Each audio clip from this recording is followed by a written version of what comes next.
This past weekend, Kelsey and I had the extreme pleasure to be one of the some odd millions of dollars that was graciously donated to Lego, the Lego Batman movie.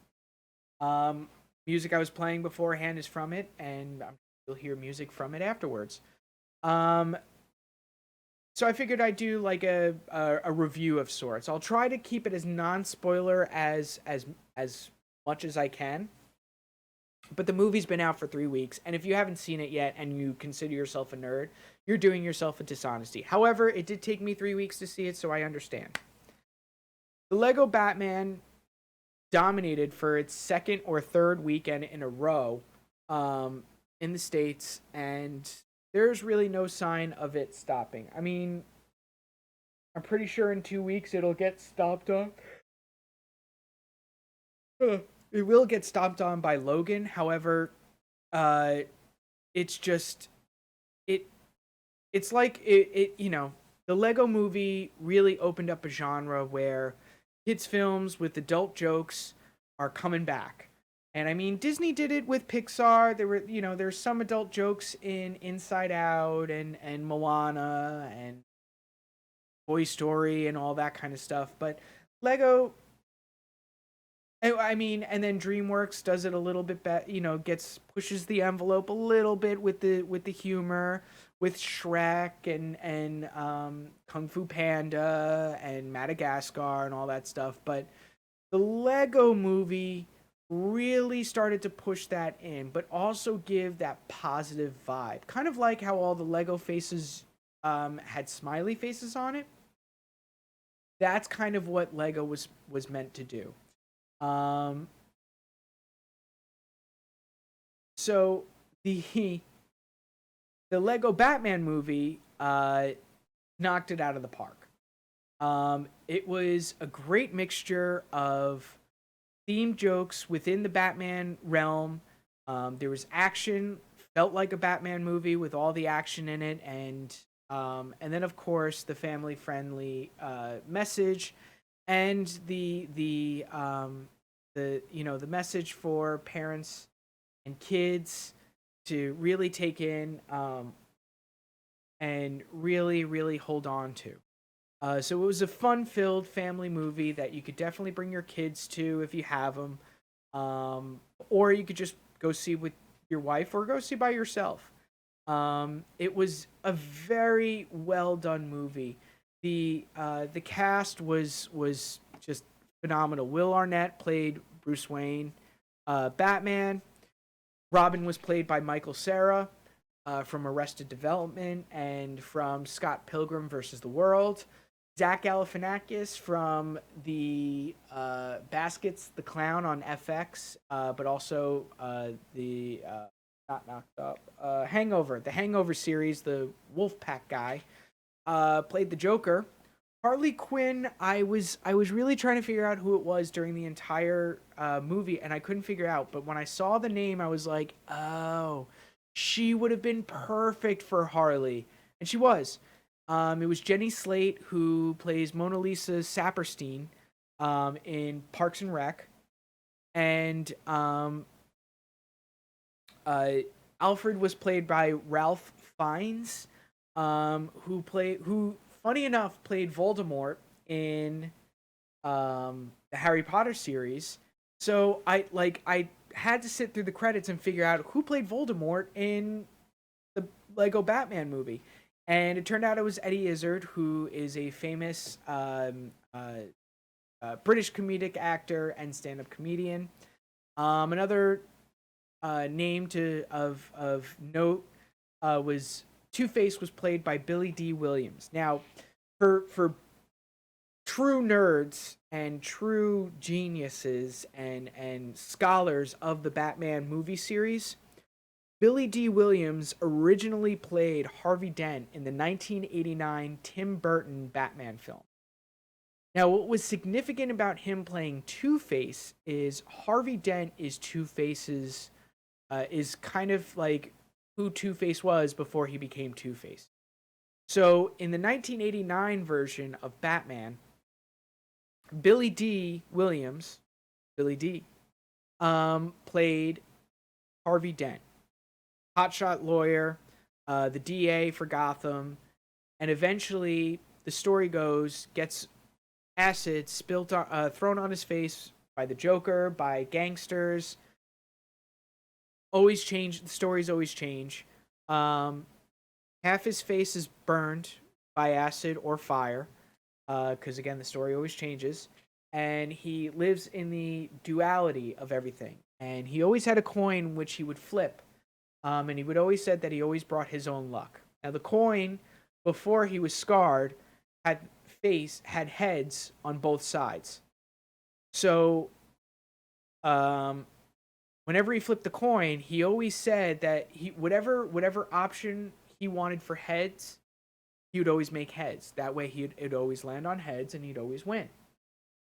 When he became Two Face, the coin became scratched up. So now he actually had a heads or tails. So now he had a problem with duality, where the coin made the decisions for him. Do I kill Batman? Do I let him go? Heads, I kill him. Tails, I let him go. That became his decision process. And it became so much so that he relied on that coin that when he was finally admitted to Arkham Asylum, he could not even decide whether or not he wanted to eat or wanted to use the bathroom or wanted to sleep unless he flipped a coin. And he would keep flipping the coin until he got the answer he wanted. However, he had to flip a coin in order to make decisions. So the psychologists and psychiatrists within Arkham Asylum tried to help him out with his duality by, and I'm getting into, I just realized I'm getting into a rant with all this, but however, to help him with his duality, they started introducing cards and then started introducing dice to give him 6 decisions and then to give him 52 decisions or give him 4 decisions based off of everything.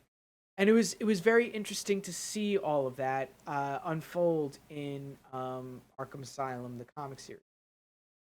But anyway, Billy D was meant to play Two-Face, and it was in his contract that Billy D would always play Two-Face or Harvey Dent in any of the Batman movies, as long as Tim Burton did it. So Tim Burton went on and did a second Batman movie in which the main antagonist was Oswald Cobblepot, or more famously known as the Penguin, and Michelle Pfeiffer played Catwoman. But there was no Two-Face in it. So Billy D was told, the next Batman, you'll be in it. You'll be Two-Face. Well, the next Batman was directed by Joel Schumacher. And because Joel Schumacher was doing it, Billy D's contract went void. And he was pushed out and replaced by Tommy Lee Jones. So it wasn't a pleasant way to see it, but in order to bring him back in order to give that nod to the fact that he was meant to play Two-Face, Billy D. Williams was brought back in to play Harvey Dent and Two-Face in Lego Batman. Now, the movie itself was great. Fast-paced. It had the central theme of friends. It's always better to do things as a team. Being alone is great for some things, but not all the time. Even those who are alone, if they keep saying they want to be alone, they really do care about the people around them.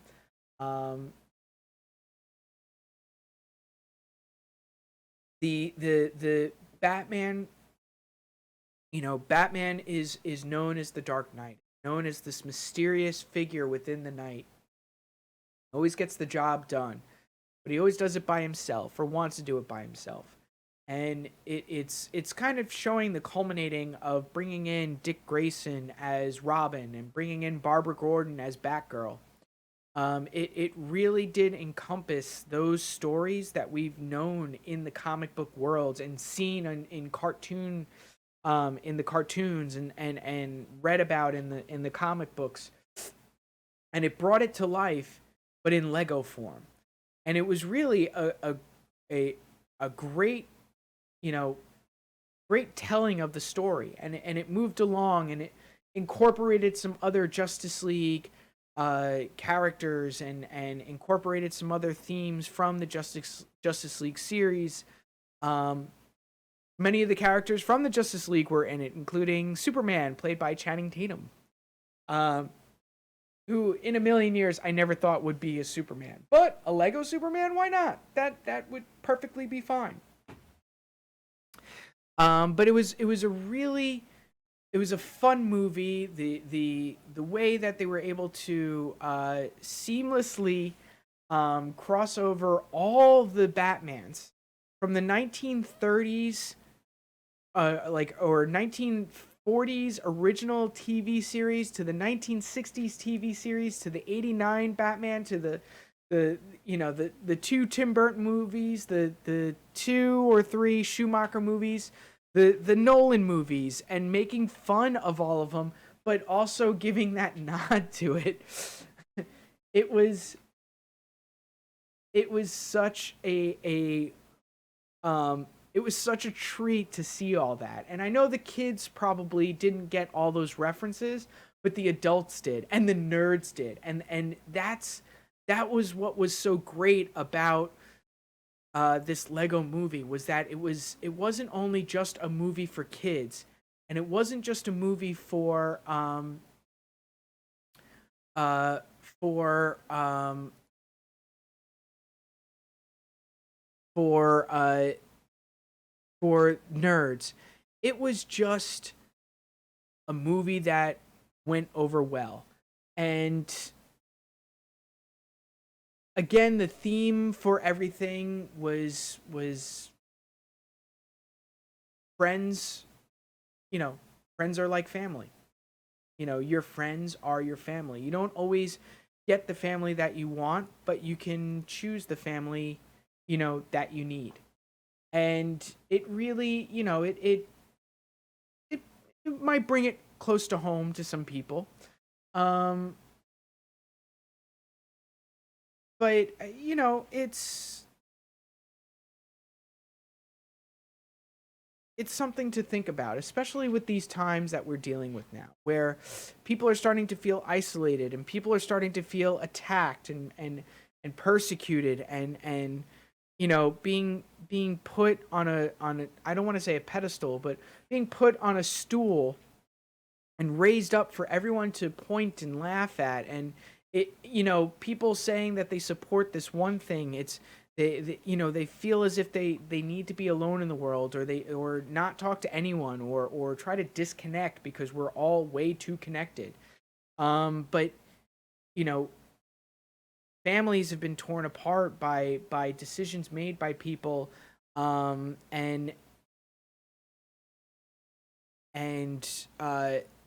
you know people being told that you're wrong all the time, and all that kind of stuff. It's all sorts of negativity, but you have a movie like this where it takes the negativity and turns it around, and it says, no, you can choose your own friends. You can give yourself, um you could give yourself the opportunity to start anew, and start with this new family, and really do love and care for each other.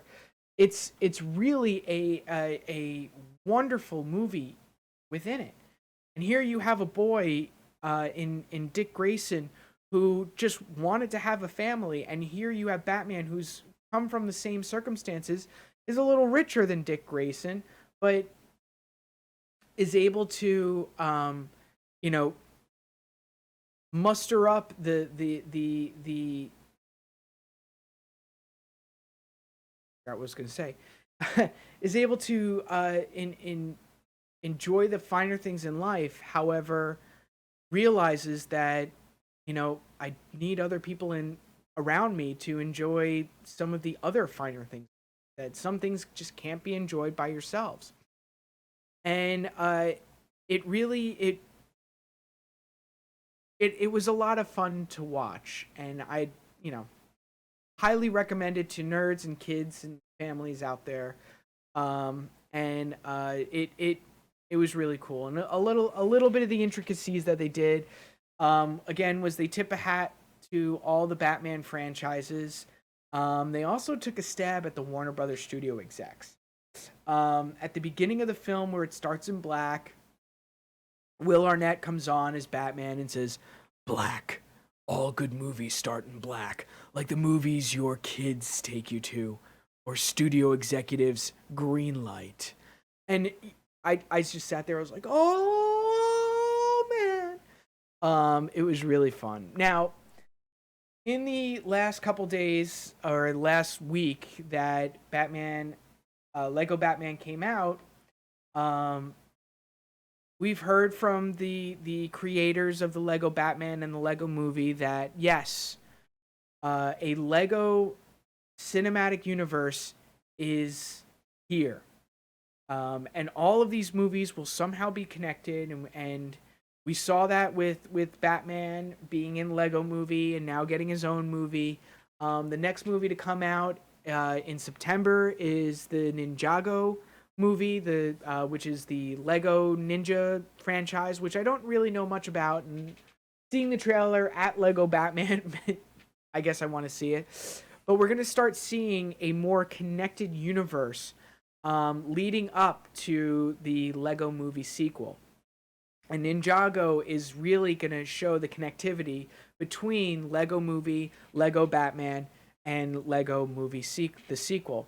So we're now with the Marvel Cinematic Universe, with the Star Wars universe revamping, the Star Trek universe kind of doing stuff, and the DCEU trying to do something. We now have the Lego universe. And again, these movies are not just for kids. They really did push the envelope a little bit more than DreamWorks did with the adult entertainment. So it's really, it was a really fantastic movie. I highly recommend it. I don't do stars systems or rating out of 10 or anything like that, but I definitely would highly recommend going to see it this weekend, or definitely try to catch to go see it um, before Logan comes out, because once Logan comes out, all you nerds, including myself, are going to see it. Like I think I pre-ordered the tickets and I don't even remember. But Logan is definitely going to put a damper in the Lego Batman. However, um, because Logan is rated R, it would be a pristine time for kids to go see it. And for parents to go see that and, save Logan for like a parents only movie. So that was my thoughts on the Lego Batman movie. It was a fantastic movie. The theme, um, you know, pick choose the family that you want to be with, whether it's the family that you grew up with or the family within your friends. Um, and even your enemies can be part of your family. Whatever helps you get up in the morning, that's what you need.